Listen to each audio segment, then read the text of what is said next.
Love in transition. How relationships stopped following a script and started following the mind. A lot is going on how we love and choose each other. Quietly, gradually, almost invisibly. Look across generations and you will not find one big shift. You will find many small rewires.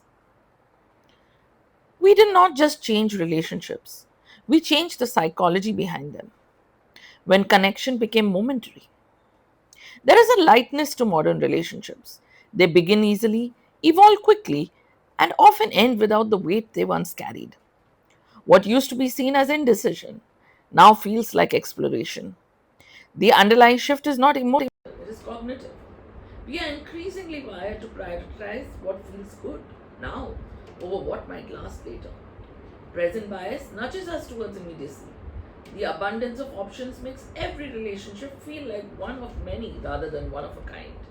And when novelty fades, hedonic adaptation quickly convinces us that something better might be just one choice away.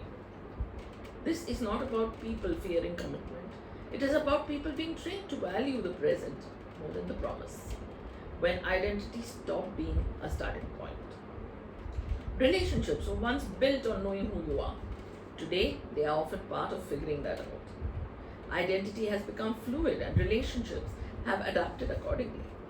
Labels carry less performance. Labels carry less permanence. Roles are less defined. People are more open to discovering themselves through experiences rather than declaring themselves upfront. Self perception plays a powerful role here. We understand who we are by observing what we do. As behavior becomes more exploratory, identity follows suit. At the same time, social proof accelerates acceptance. The more visible diverse identities and relationship forms become, the more natural they feel. What once what was once unfamiliar now feels accepted. Love is no longer about finding someone who fits your identity. It's about allowing both to evolve together. When independence became the default setting, there's a new pride in self sufficiency, in being complete on your own, in not needing a relationship to feel whole. The shift has redefined expectations. Relationships are no longer seen as necessary for stability or identity. They are optional, sometimes even secondary. But beneath this lies a quiet cognitive distortion. The illusion of control creates the belief that life can be fully designed alone without compromise or dependence. And when relationships begin to feel like constraints, reactance takes over. The more something appears to limit freedom, the more instinctively we push against it. The language has changed from what I want you to, I do not need you. And while that sounds empowering, it also raises the bar for what makes a relationship worth choosing. When technology became the matchmaker, we no longer stumble into relationships, we select them. The shift from meeting to filtering has changed how attraction works. First impressions are no longer built in moments but in milliseconds. Profiles have replaced presence. The halo effect thrives in this space. A handful of curated details shape an entire perception. A photo, a line, a shared interest, and the mind fills the rest. Layer onto this the mechanics of gamification. The swipe, the match, the small dopamine hit. Over time, the process starts to feel less like forming connections and more like navigating options.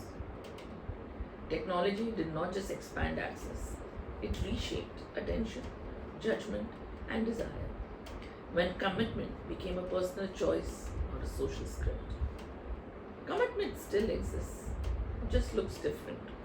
It is less about timelines and more about alignment, less about institutions and more about intention. People are still seeking depth, but on terms that feel self defined rather than socially inherited. Framing plays a subtle but powerful role here. When commitment is positioned as a conscious choice rather than an obligation, it feels lighter and more meaningful. Yet, loss aversion sits just beneath the surface. The fear of giving up freedom options, or alternate futures make decisions slower, even when the desire for connection is very strong. We have not walked away from commitment. We have made it negotiable. Step back, and all this begins to connect. More choice has made us less decisive. More visibility has made identity more fluid. More independence has made relationships optional. More technology has made connection feel immediate but transient. More freedom has made commitment more complex. Relationships have become harder. Relationships have not become harder. They have become more psychological.